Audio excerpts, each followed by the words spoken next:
Rubio has declared that Cuba is a national security threat to the United States. So you can do the head math if you'd like on where that's going to go. 2.5 centuries ago, our forefathers gathered. No. Isn't there an English language version of this, or am I making this up? En un día como hoy, en el 1902, la bandera Just play the Spanish bit. cubana ondeó por primera vez sobre un país independiente. Pero sé que hoy ustedes, quienes llaman a la isla su hogar, atraviesan dificultades inimaginables. Hoy quiero compartirles la verdad sobre el motivo de su sufrimiento. No, it's for Cubans? Yeah. At least he's putting more effort in than Netanyahu does when he makes announcements in English. I thought you spoke Spanish. No, I wish. And I want to tell you what we in the U.S. are offering to help you, the Cuban people. Not only to alleviate the current crisis, but also to build a better future. The reason you are forced to survive 22 hours a day without electricity is not due to an oil blockade by the United States. As you know better than anyone, you have been suffering from blackouts for years. The real reason you don't have electricity, fuel, or food is because those who control your country have plundered billions of dollars, but nothing has been used to help the people. Da-di-da-di-da, it goes on as such. We're going to invade Cuba. Southcom Commander General Francis Donovan met with War Secretary Pete Hegseth at the Pentagon today at Hegseth's request, according to MS Now news journalist Julia Jester. News journalist Julia Jester. You do the same thing. Also, isn't everyone a Jews journalist these days with how much Israel's in the news? The meeting comes as the nuclear-powered USS Nimitz aircraft carrier, carrying roughly 90 aircraft and a crew of around 6,000, arrived in the Caribbean this week amid heightened tensions with Cuba, following the DOJ's announcement of criminal charges against Raul Castro, the CIA's visit to Havana, and Axios reports and intelligence leaks in Cuban drones that Cuba faced fabrication science justified military aggression. Cool, gotcha. So we have charged the former Cuban president Raul Castro with murder. Fidel Castro. The Trump administration has just indicted Raul Castro. Raul is Fidel Castro's 94-year-old brother and probably the most important political figure in Cuba. This is a major development in President Trump's ongoing pressure campaign against the Cuban government, and it has echoes of the U.S. indictment of the Venezuelan leader, Nicolas Maduro, which was the basis for President Trump sending troops in to snatch him out of the country for trial. Trump officials and experts tell us the main driving force behind all this is Marco Rubio. Let's listen to what he told Fox News while traveling on Air Force One last week. It's my personal opinion. You cannot change the economic trajectory of Cuba as long as the people who are in charge of it now are in charge of it. The dream for Marco Rubio for decades now has been getting rid of the Cuban leadership entirely. His parents came to the United States from Cuba in the 1950s, and he started his political career in South Florida, where the influence of Cuba... So we want to open it up to Capitol?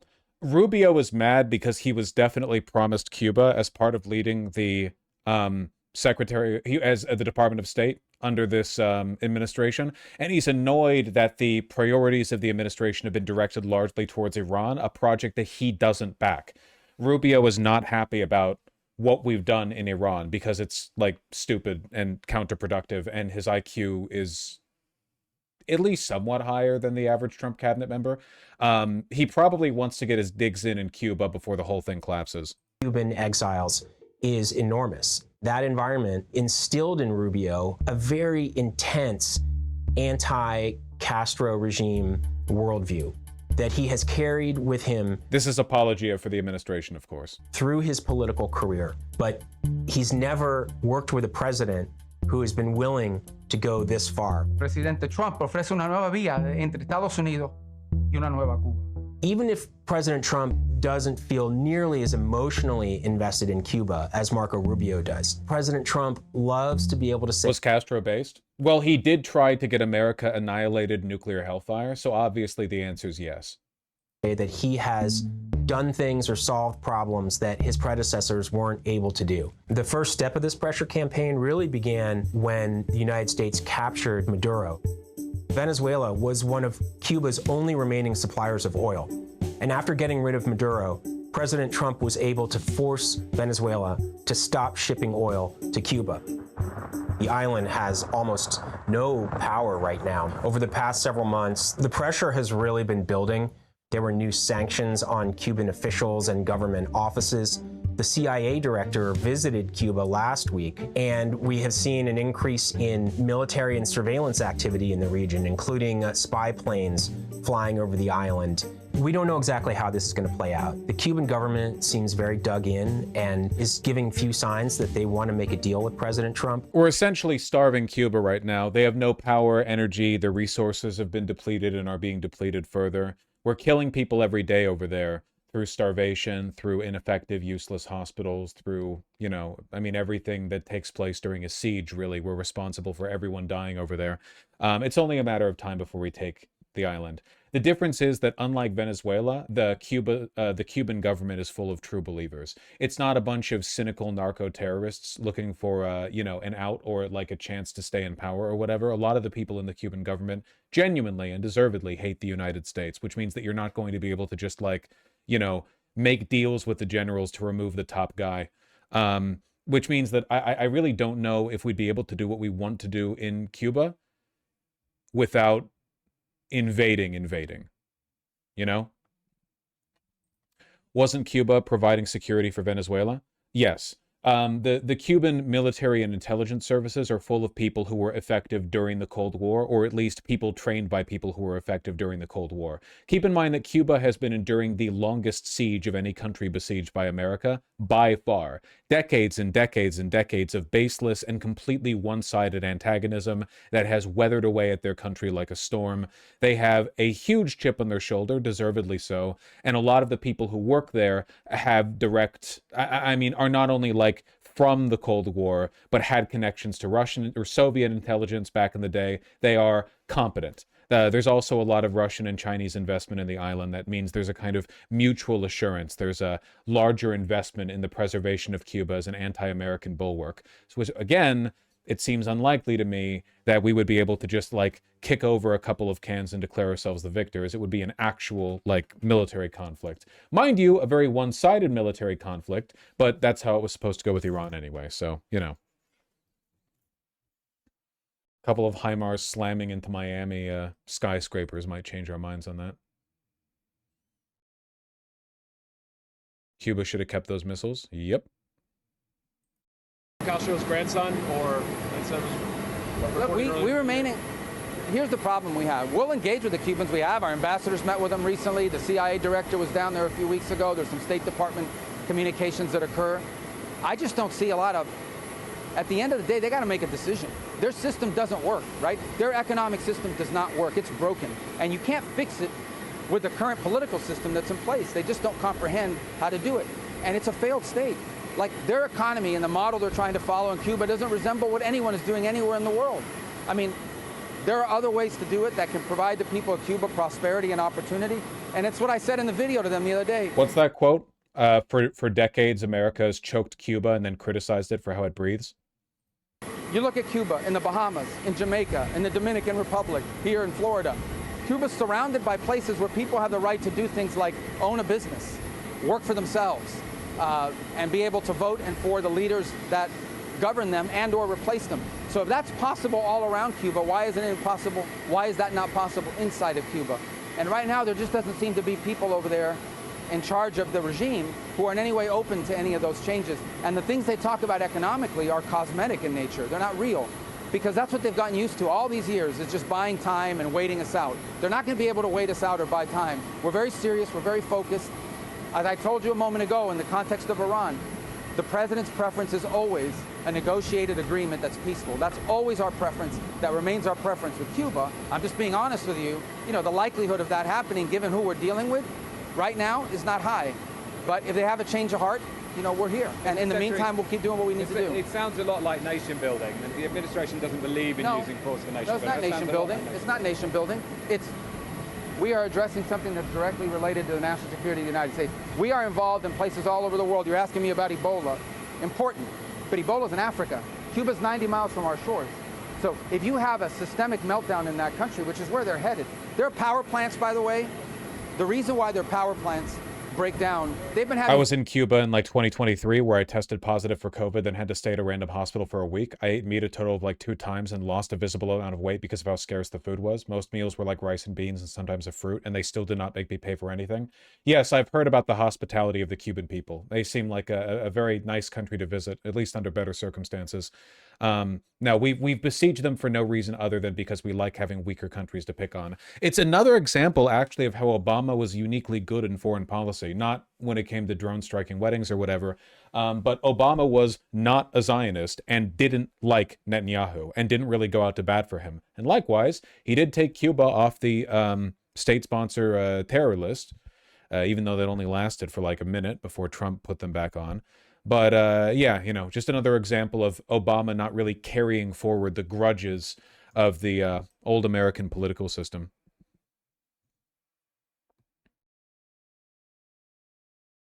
Recently, I've seen a lot of Cubans in Jamaica. Fucking grim, going to Jamaica for better and more stable economic opportunities. Also, the lifting of sanctions was really half-assed. Well, yeah, that too. Should have done a better job, should have done it earlier. Many such cases. Many such cases. Blackouts for years. They had major blackouts last year, and they were still getting free Venezuelan oil. They haven't spent a penny in fixing their energy production, their electrical grid. They don't spend any money on that stuff. They pocket. They have a private military company named Gaesa who's sitting on $18 billion of assets, and not a penny of that transfers over to the state budget. Not a penny of that goes over to help the people of Cuba. Not 1 cent.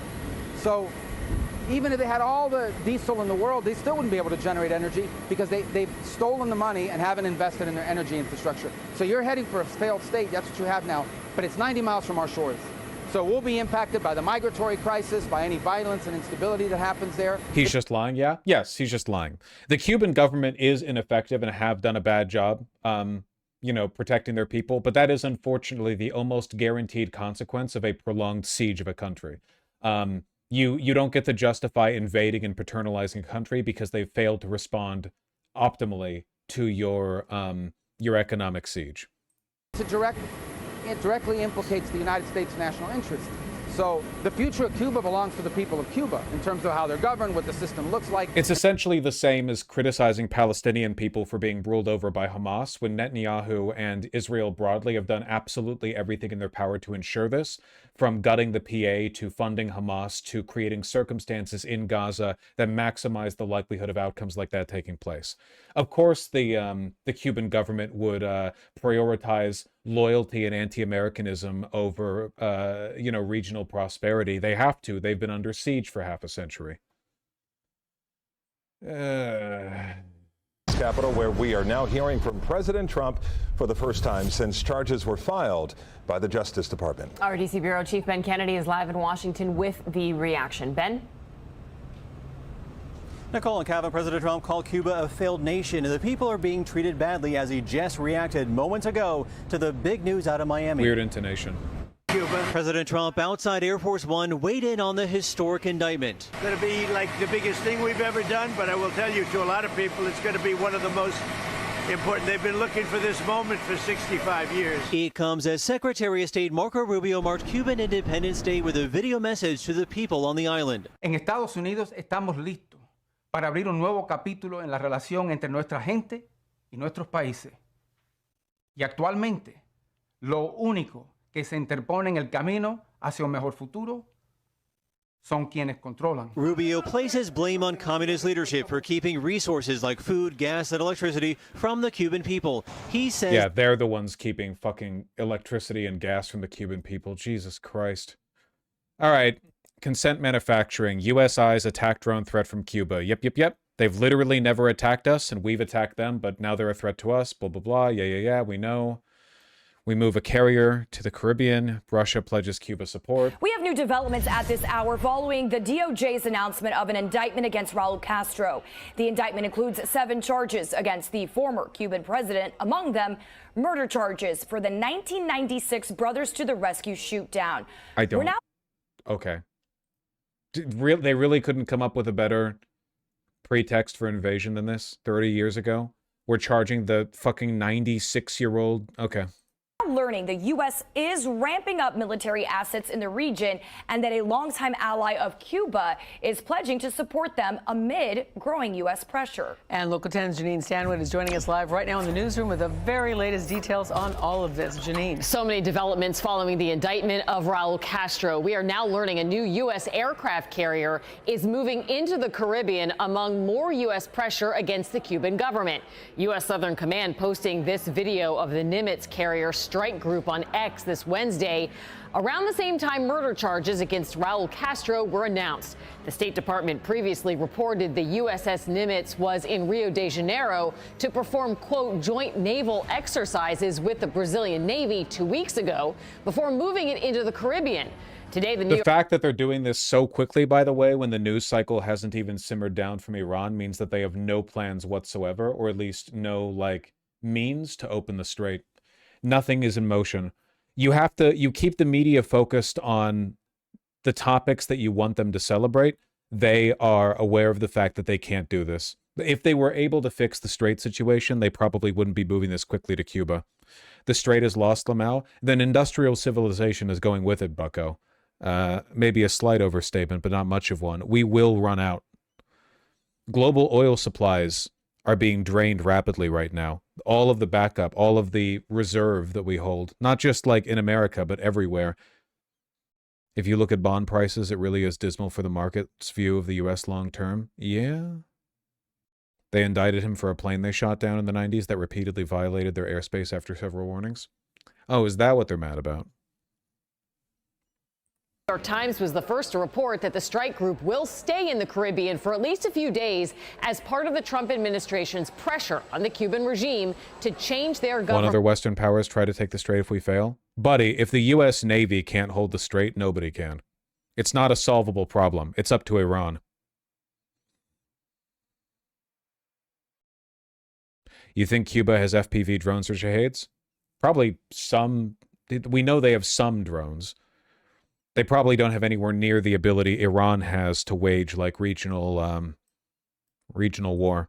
They can't really defend themselves, but I don't know how much of a difference it's going to make. System or face possible military action.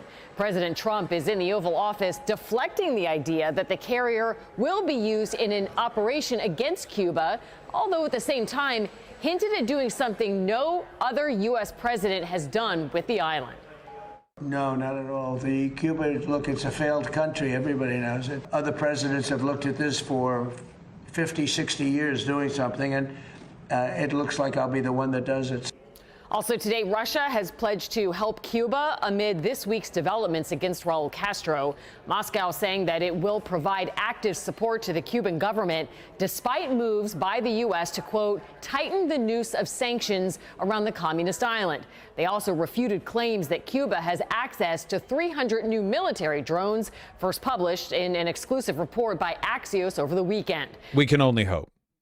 Secretary of State Marco Rubio asked by reporters today in Homestead before leaving for a NATO meeting in Sweden, how does exactly the U.S. plan to get Castro now that he's been indicted? And is this the gateway for regime change in Cuba? Well, I'm not going to talk about how we're going to get him here. If we were trying to get him here, why would I say to the media what our plans are about that? Our preference in Cuba and anywhere in the world is a negotiated diplomatic settlement, okay? And that's what I would say to you. That's always our preference. But to answer your question, if there's a threat to the national security of the United States, the president not just has the right, he has the obligation to address that national security threat. Which is why our pretext is an indictment over a 30-year-old military incident. Yeah. Somebody in chat just pointed this out, and it's like a funny little tidbit on its own, maybe worthy of a YouTube short, but probably pretty worrying in the context of everything else going on, that Trump has canceled both a national golf club trip and attending his own son's wedding. Very funny. But the reason he has done this, according to him, is that he really needs to be in D.C. right now. So I understand that part of this is Trump hating his son, which is valid, but he also likes golfing. So you have to factor that in. He really wants to be in D.C. right now. Which son? I don't give a shit. Think he wanted to have the bunker done by now? It's Junior? Gotcha.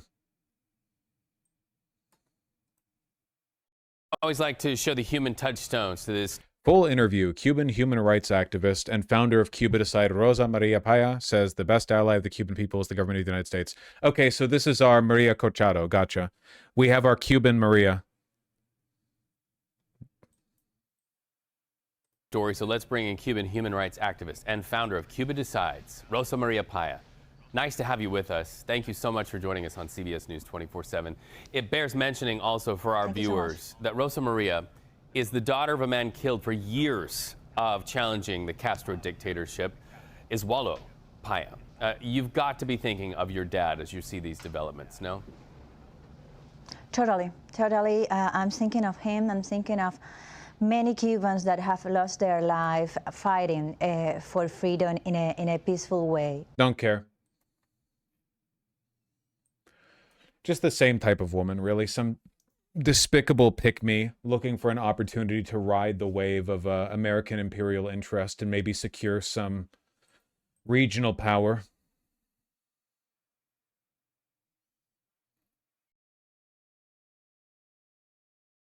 In January 2015, Paya attended President Obama's State of the Union address as a guest of Marco Rubio. Just a human rights activist, by the way. Don't look beyond the, don't look behind the curtain. The guy's been planning this for more than a decade? Rubio? Oh, way longer than a decade. We're about to fucking invade Cuba, I guess. Great. They're not going to declare the war now? You're not on holiday? It might be this weekend.